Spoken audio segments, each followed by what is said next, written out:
not closing completely. Let's see why. The battery is about to explode.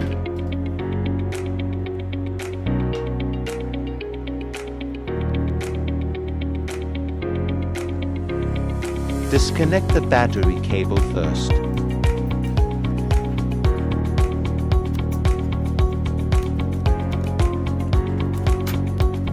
Disconnect the trackpad ribbon cable.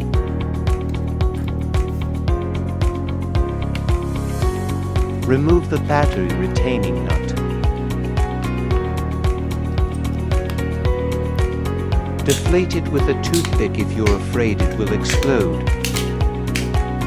Add glue remover to take the battery out. Gently scrape it off using a plastic spatula, along with glue remover.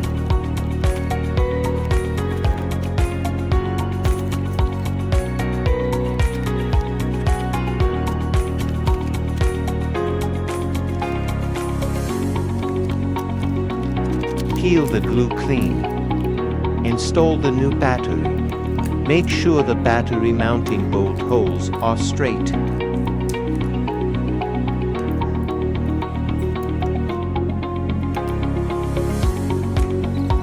Put everything back together as before.